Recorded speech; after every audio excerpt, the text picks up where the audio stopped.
in regard to his or her ideas before I say I can't give you a psychiatric report on everybody who would disagree with you. Wait a moment. But can't we deal with the issues right at the surface? She made a comment that she disagreed. You know, I'm not doing it to flatter you, but I think you're a good adversary.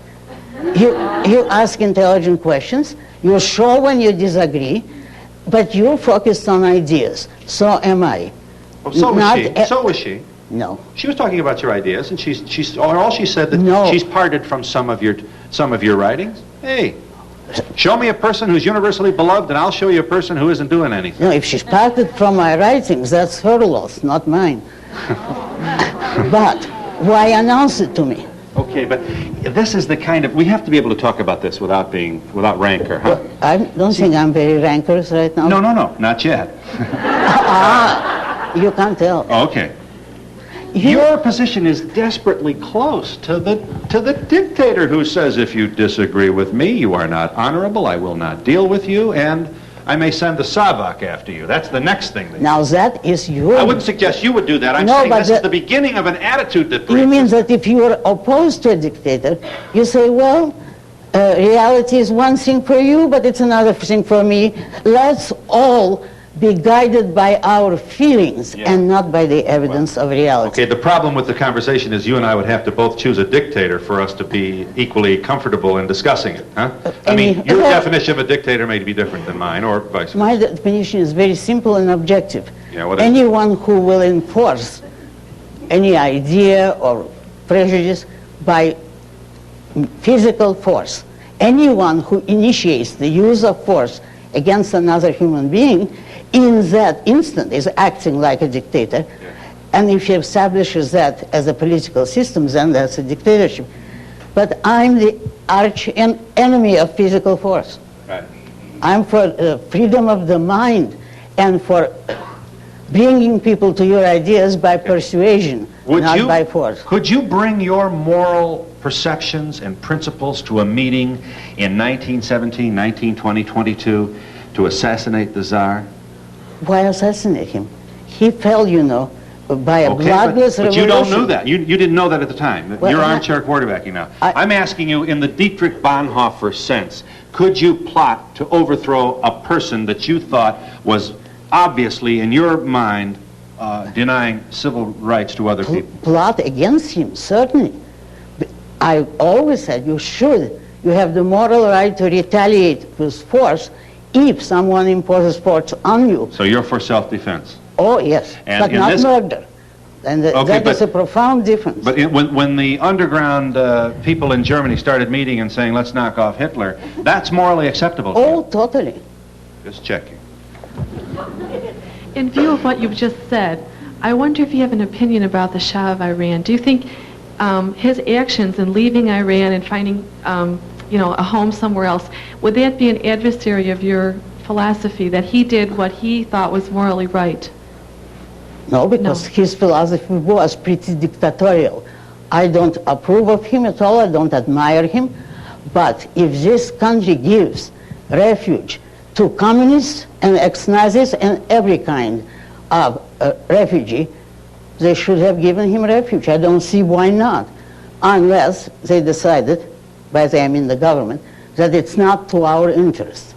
If somebody threatens this country and his ideas are so evil that it will create damage in this country, then you have the right properly to refuse him.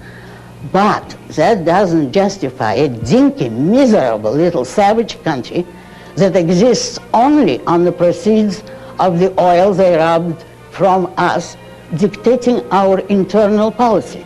Because that is what they're doing. They're telling us whom we can admit and whom we can't admit. By what right? Hi. I had a problem with understanding Ms. Rand's philosophy. At the beginning, or earlier in the show, she said that she only believed in a romantic type of art and didn't believe in things that were based on realism. She didn't think that... You don't think art should necessarily reflect life, especially life as it is today? Exactly, and I recognize other schools of art, only I don't like them. I prefer is romanticism. I just found that a little bit contradictory with then when she said in terms of religion that she didn't believe in religion as we do because it's not based on realism, as she said, and more mysticism. I guess You're mixing categories. You see, the issue of religion is metaphysical. It's so in nature, in reality. Now, art is not metaphysics. It's not there without man. Art is man-made. It's a product of man. And when it's a product of man, you don't have to copy it. You don't have to say this is a fact because 10 men did it that way. You create your own art, or you're like a school of which there's only one representative. Anything that is man-made is open to reason, but not by the same kind of mental process as metaphysical or scientific factual issues. For instance, here I can only recommend that you read my book, The Romantic Manifesto, because I couldn't cover it in a few minutes. The reasons why I can demonstrate to you that Romanticism is the best school of art, the best, most justifiable, but not the only one. Over here, please. First, I would like to say that I am a believer, praise God, in God. And what I want to know from Mrs. Rand is that why is it so hard to accept gratitude? You think it is? No. I think it's a very pleasant emotion. To accept gratitude? Yes. Well, in what way do you classify me with that question? Does it mean that you're a weak person? You know, like if a person tell you thank you for something that you have done for them, and you says, well, you know. Yeah, but if you mean that I and other people should say if they've achieved something, thank God. It's God who helped me to do it. But if you make a mistake, well, then it's my own evil fault. You see what it does to your self-esteem? And I think it is very, very dangerous and improper to ascribe your own achievement to somebody else. You should be proud, as I said at the beginning, of something which you actually achieved. Don't share credit for that. Don't give it away. Ms. Rand, I'd like to say that in past years, I read your books and I enjoyed the excitement and especially the settings of them, which were far removed from my life. Are you working on any new ones, especially on the oil monopolies, or have your writings changed that much? No, I'm not writing at present. I'm in a very sad period of my life, but I'll recover. You have recently been widowed, and yes, you're dealing now with the...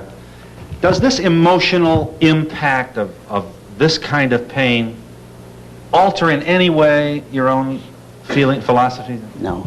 It only altered my position in regard to the world. In other words, which is that I lost my top value. I'm not too interested in anything else.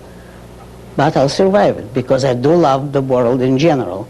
And I do love ideas. Yes. And I do love men. But yes, my personal is a loss now. Isn't there a temptation for you, and I don't mean this to flip to suggest that you're not sincere in your writings, to hope for a reunion with the person you love, to look beyond the...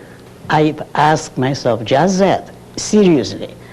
And I thought if I really believed it for 5 minutes, I'd commit suicide immediately. And I know that cannot be right. You'd get to him right away. To get to him, of course.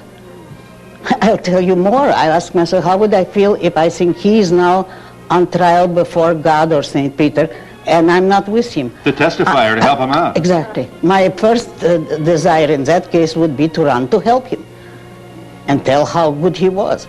But with some of your statements, maybe your husband just as soon not even know, let God know that, you know what I mean? He was more of an atheist than I am. He was. If there could be degrees. My comment is offered with love. I hope you know that there's nothing flip about it, because I know your pain is real, and we share it with you, and hope that you'll walk out of this wood soon. I believe you, thank you. And you've really helped me. It's my first public appearance since, and was sort of a test for myself. Well, and I thank you very much. I thank you for being here. I don't mind gratitude. Expressing gratitude. Yeah. I'll be back in a minute.